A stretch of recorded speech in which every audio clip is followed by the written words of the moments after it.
नमस्ते विद्यार्थी मित्रांनो, मी प्राध्यापक कवडे सर, बंकटस्वामी महाविद्यालय बीड. आपण पाहत आहोत paper second fundamentals of accounting. विद्यार्थी मित्रांनो, या विषयामध्ये आपण पहिल्या प्रकरणावरती होतो आणि आपण व्यापारी संज्ञा किंवा व्यापारामध्ये वापरल्या जाणाऱ्या ज्या कन्सेप्ट होत्या त्या पाहिल्या होत्या. विद्यार्थी मित्रांनो, या अगोदर किंवा या आधीच्या व्हिडिओमध्ये जवळपास आपण या ठिकाणी 28 शब्दांचे या ठिकाणी अर्थ किंवा त्याचं वर्णन पाहिलं होतं. विद्यार्थी मित्रांनो, या ठिकाणी आपण ही जी शब्दावली आहे याच्यामध्ये पुढचं काही आणखी शिल्लक आहेत ते आज पाहून घेऊ. विद्यार्थी मित्रांनो, या ठिकाणी नोंदीचे वर्णन आपण पाहिलं होतं. नोंद म्हणजे लिखित स्वरूपात व्यवहाराची नोंद करणे किंवा तो व्यवहार लिहून ठेवणे, या बाबीला आपण काय म्हणतो, नोंद असं म्हणतो. आणि त्याचं वर्णन म्हणजे कशाबद्दल नोंद केली. मग विक्री केली असेल तर ते रोखीने आहे का उधारीने ते तर ब्रॅकेटमध्ये तुम्ही लिहू शकता. आणि जे वर्णन आहे, पैसे आले कशाबद्दल पैसे आले, पैसे दिले कशाबद्दल पैसे दिले, अशा बाबी ज्या लिहून ठेवण्याची प्रक्रिया आहे त्याला आपण नरेशन किंवा नोंदीचं वर्णन असं म्हणतो. विद्यार्थी मित्रांनो, या ठिकाणी अशा प्रकारचं वर्णन केल्यामुळं काय होतं की आपण ही जी लिहिलेली नोंद आहे ती कशाबद्दल, कोणाच्या बाबतीमध्ये आणि कशासाठी होती, अशा प्रकारच्या गोष्टीचा उल्लेख होतो. आणि ह्या सगळ्या नोंदी आपण दिनांकित पद्धतीने लिहितो, म्हणजे ज्या त्या दिनांकाला या ठिकाणी व्यवहार त्या ठिकाणी लिहिला जाईल. विद्यार्थी मित्रांनो, या ठिकाणी पुढचा एक मुद्दा आहे खाते किंवा लेखा. पुढचा एक शब्द काय आहे, खाते किंवा लेखा. त्याला इंग्लिशमध्ये आपण काय म्हणतो, अकाउंट म्हणतो. त्याला काय म्हणतो, अकाउंट. विद्यार्थी मित्रांनो, या ठिकाणी खाते किंवा लेखा याला अकाउंट म्हणतो. आणि या बाबतीमध्ये एक महत्त्वाची बाब अशी आहे की लेखा किंवा अकाउंट हे एका विशिष्ट स्वरूपाच्या लेजरमध्ये किंवा खतावणीमध्ये त्या ठिकाणी लेखे उघडलेले असतात. प्रत्येक पानावर एक खाते किंवा एक लेखा उघडलेला असतो. विद्यार्थी मित्रांनो, या ठिकाणी त्याला 2 बाजू असतात. त्याला काय असतात, 2 बाजू असतात. आणि ह्या 2 बाजू म्हणजे मधोमध एका पानाचे 2 पानं 2 भाग केले जातात. आणि डाव्या साईडला या ठिकाणी तुम्ही नावे म्हणता. डाव्या साईडला काय म्हणता, नावे. आणि उजव्या बाजूला जमा असं आपण म्हणतो. अशा प्रकारचं खात्याचा प्रकार असतो. आणि ही नावे जमाच्या प्रकारामध्ये दोन्ही बाजूला सारखेच कॉलम असतात. पहिला दिनांकाचा असतो, नंतर तपशील असतो, नंतर रक्कम असतो. अशा पद्धतीनेच जमा बाजूला सुद्धा दिनांक, तपशील आणि रक्कम अशा पद्धतीने डाव्या बाजूला, नावे बाजूला 3 कॉलम आणि जमा बाजूला 3 कॉलम किंवा डाव्या आणि उजव्या बाजूला 3 कॉलम या पद्धतीने या ठिकाणी नोंदी केल्या जातात. आणि ज्या त्या तारखेची झालेली जी नोंद आहे ती त्या त्या खात्यावर किंवा त्या संबंधित खात्याशी जर असेल तर त्या त्या खात्यावर त्याची काय होते, एंट्री किंवा नोंद घेतली जाते. मग अगोदर नोंद किर्दीमध्ये किंवा रोज किर्दीमध्ये होते आणि ती नोंद खतावणीमध्ये किंवा खात्यावर येते. विद्यार्थी मित्रांनो, अशा पद्धतीने पुढं गेल्यानंतर आपण आता बघणार आहोत दुसरा शब्द. दुसरा शब्द काय आहे, खाते म्हणजे काय कळायला असेल तुम्हाला. खाते ही या ठिकाणी छापील फॉर्मॅटमध्ये या ठिकाणी तुम्हाला वही पुस्तक किंवा खाते पुस्तिका उपलब्ध असते. त्याला लेजर किंवा खतावणी म्हणतो आपण. आणि त्यामध्ये मी जी आता आखणी केली तशा प्रकारचे कॉलम्स त्याला असतात. विद्यार्थी मित्रांनो, या ठिकाणी दिनांकामध्ये काय असतं, मग दिनांकामध्ये व्यवहार झाल्याची तारीख टाकली जाते. तपशीलमध्ये कोणाशी व्यवहार झाला त्याची नोंद केली जाते. आणि रुपये, बरोबर आहे, या ठिकाणी आले गेले पैसे या ठिकाणी रक्कम कॉलममध्ये नोंदवले जातात. हे दोन्ही बाजूला नावे किंवा जमा बाजूला जिथं ते उचित किंवा योग्य असेल त्या ठिकाणी त्याची नोंद होत असते. विद्यार्थी मित्रांनो, या ठिकाणी 30 नंबरचा आणखी एक पुढचा शब्द आहे जो व्यापारी संज्ञामध्ये घेता येईल आपल्याला. तो आहे व्यवसाय संघटनांचे प्रकार, टाईप्स ऑफ ऑर्गनायझेशन. व्यवसाय संघटनांचे प्रकार कसे आहेत विद्यार्थी मित्रांनो. व्यवसाय संघटना ज्या आहेत त्या व्यवसाय संघटनेचा अर्थ असा आहे की तो म्हणजे कशा प्रकारचा व्यवसाय आहे, बरोबर आहे. एक आपण आता त्यामध्ये पहिलं काय बघणार आहोत, एकच व्यक्ती जर व्यापार करत असेल तर त्याला व्यक्तिगत किंवा एकल व्यापारी संस्था म्हणतात. ही बाब समजून घ्या. व्यक्तिगत किंवा एकल व्यापारी संस्था त्याला इंग्लिशमध्ये म्हणतात सोल ट्रेडर. त्याला इंग्लिशमध्ये काय म्हणतात, सोल ट्रेडर. विद्यार्थी मित्रांनो, या ठिकाणी त्याचा अर्थ काय होतो, त्याचा असा अर्थ होतो की या ठिकाणी ज्या पण गोष्टी तुम्हाला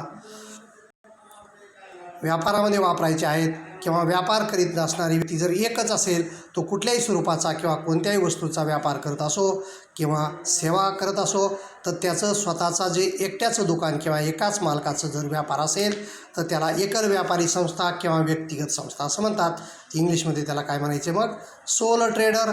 आणि अशा प्रकारचा शब्द तुम्हाला नेहमी येईल. एकल व्यापारी संस्था किंवा व्यक्तिगत संस्था या बाबतीमध्ये देखील तुम्हाला हा शब्द व्यवसाय संघटनेचा पहिला प्रकार आहे. विद्यार्थी मित्रांनो, मग दुसरा प्रकार आहे भागीदारी संस्था, त्याला इंग्लिशमध्ये पार्टनरशिप म्हणतो. विद्यार्थी मित्रांनो, पार्टनर या शब्दाचा अर्थ काय झाला? एकापेक्षा दोन व्यक्ती एकत्रित येऊन केलेला बिझनेस किंवा व्यवसाय, त्यालाच आपण काय म्हणू शकतो? भागीदारी संस्था किंवा पार्टनरशिप. आणि ही जी पार्टनरशिप किंवा भागीदारी संस्था आहे, या भागीदारी संस्थेची कमीत कमी 2 आणि जास्तीत जास्त काय 7-10 काही संख्या नियमानुसार व्यापारी संस्थेची असेल, त्या संस्थेला आपण काय म्हणू शकतो? सगळे एकत्रित येऊन केला जाणारा व्यापार, त्याला काय म्हणता येईल? भागीदारी संस्था. आणि अशा प्रकारच्या भागीदारी संस्था हा सुद्धा एक व्यापारी व्यवसाय जगतामध्ये या ठिकाणी व्यवसाय संघटनेचाच काय आहे हा प्रकार आहे. आणि या भागीदारी संस्थेमध्ये देवाणघेवाण थोडी मोठ्या स्वरूपावर होते. व्यक्तिगत संस्थेमध्ये म्हणजे एकल व्यापाऱ्यापेक्षा या ठिकाणी मोठ्या स्वरूपात किंवा मोठ्या व्यवसायासाठी किंवा मोठ्या व्यापारासाठी अशा प्रकारच्या भागीदारी संस्थांची निर्मिती केली जाते.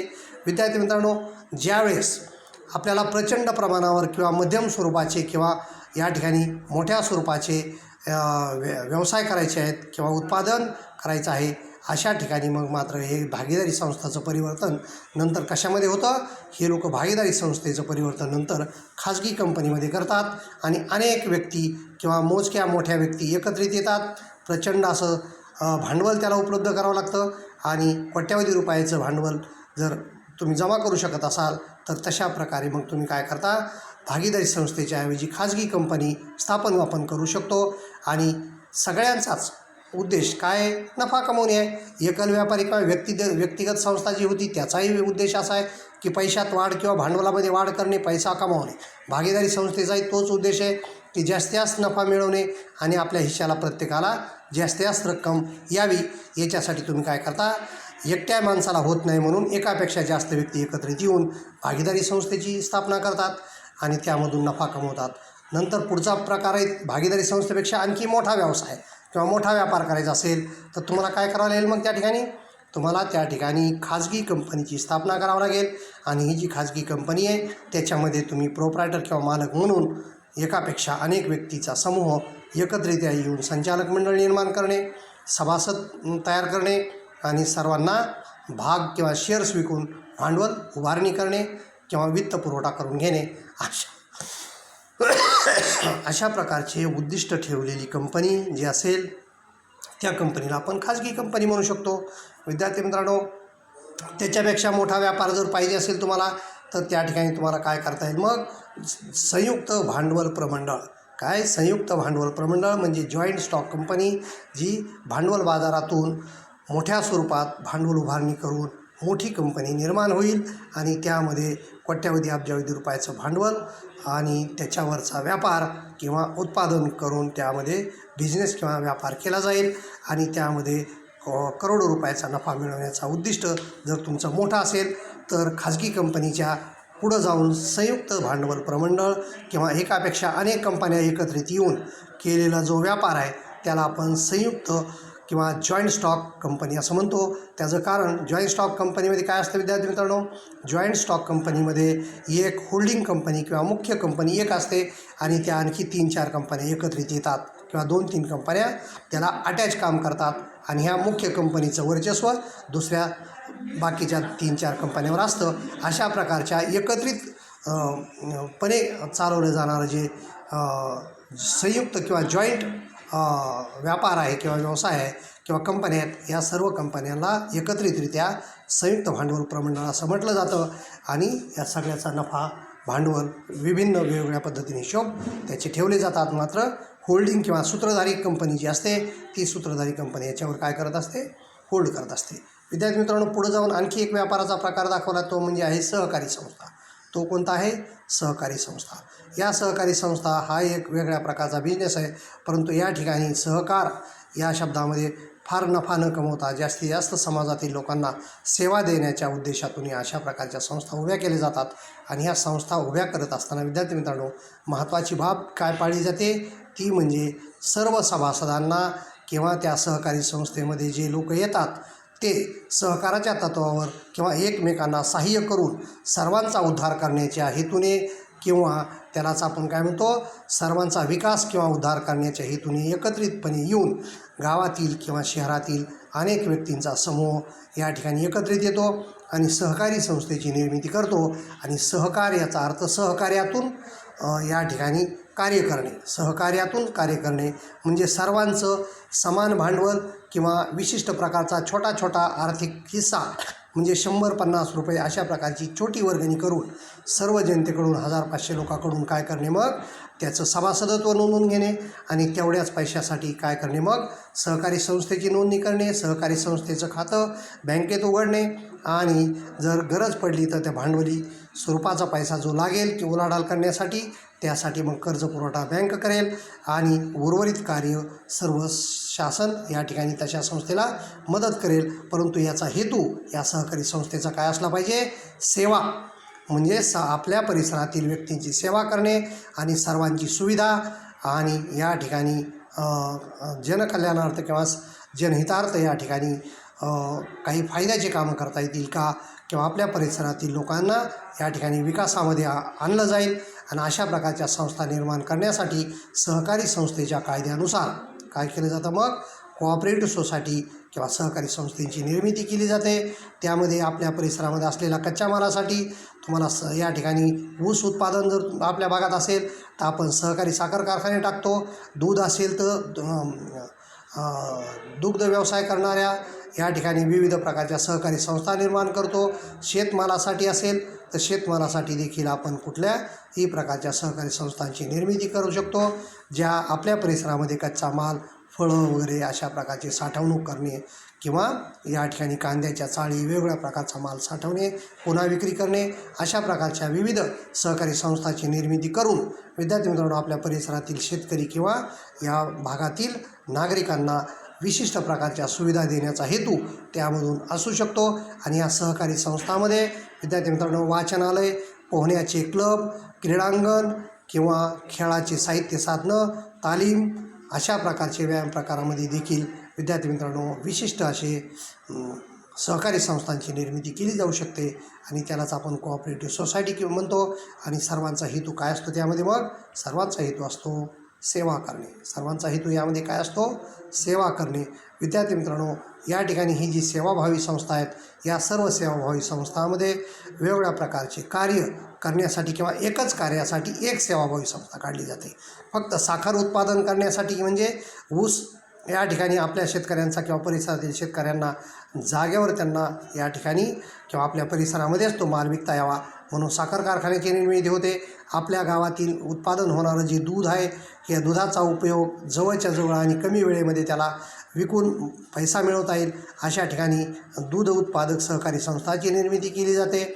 या ठिकाणी वाचनालय विद्यार्थी मित्रांनो गावातील किंवा परिसरातील व्यक्तींना ज्ञान मिळवण्यासाठी किंवा दररोजच्या दररोज जगातील घडामोडी मिळाव्यात म्हणून पेपर आणि पेपर किंवा वर्तमानपत्रे, दैनिक काय म्हणतो आपण त्याला, नियतकालिके, मासिके, पाक्षिके किंवा ग्रंथसंपदा सगळ्या पुस्तकामधून मिळणारं जे ज्ञान आहे ते त्यांना घेता यावं म्हणून आपण वाचनालयाची निर्मिती करू शकतो. आपल्या परिसरातील तरुण पिढी किंवा तरुण वर्ग यांना व्यायामाची आवड निर्माण व्हावी आणि सुदृढ आणि काय म्हणतो आपण शरीर सौष्ठव असलेली व्यक्ती आपल्या परिसरामध्ये नवे तयार व्हावेत, खेळाडू तयार व्हावेत म्हणून वेगवेगळ्या प्रकारच्या आपण तालीम किंवा क्रीडा मंडळाची देखील या ठिकाणी आपण काय करत असतो, उभारणी करत असतो. विद्यार्थी मित्रांनो आणि ही सर्व करत असताना सहकाराच्या माध्यमातून म्हणजे एकमेकांना सहकार्य करण्याच्या हेतूने आपण कशाची निर्मिती करतो, सहकारी संस्थांची निर्मिती करत असतो. विद्यार्थी मित्रांनो या ठिकाणी हे जे आहेत ना संघटनेचे प्रकार, याच्यामध्ये व्यक्तिगत संघटना, भागीदारी संस्था, खाजगी कंपनी आणि संयुक्त स्कंद प्रमंडळ. तर हे जे 4 प्रकार होते हे चारही प्रकार व्यापारी तत्वावरचे आहेत. हे काय आहेत, व्यापारी व्यवहारावर आधारित आहेत. यामध्ये फक्त नफा आणि जास्तीत जास्त पैसा मिळवणे हा हेतू असलेल्या ह्या 4ही संस्था आहेत. विद्यार्थी मित्रांनो सहकारामध्ये पैसा हा ना नफा ना तोटा या पद्धतीने जरी मिळाला तरी चालतं. या ठिकाणी फक्त परिसरातील लोकांची सोय व्हावी, नफा झाला नाही तरी चालेल, परंतु संस्था तोट्यातही जाणार नाही आणि फार मोठा प्रचंड नफाही होणार नाही. परंतु या ठिकाणी सेवा करणे किंवा परिसरातील व्यक्तींना सेवा देणे एवढाच मोठा हेतू साध्य करण्यासाठी या ठिकाणी विद्यार्थी मित्रांनो काय केलं जातं, अशा प्रकारच्या सहकारी संस्थाची निर्मिती केलेली असते. विद्यार्थी मित्रांनो, या ठिकाणी आपण ही जी शब्दावली होती व्यापारी किंवा ट्रेड कन्सेप्ट ज्याला आपण म्हणतो की नाही, या ठिकाणी व्यापारी व्यवहारामध्ये येणारे सर्व शब्दसमूह हे वारंवार पुन्हा येणारे जवळपास आपण या ठिकाणी पाहून घेतलेले आहेत. आणि पुढच्या प्रात्यक्षिकासाठी तर आपण काय करणार आहोत, पुढच्या व्हिडिओमध्ये जाणार आहोत. तोपर्यंत या ठिकाणी मी थांबतो. धन्यवाद. महाविद्यालय सुरू झालेलं आहे, तासिका सुरू झालेल्या आहेत, तरी तुम्ही पिरियडला या ठिकाणी येऊ शकता. धन्यवाद.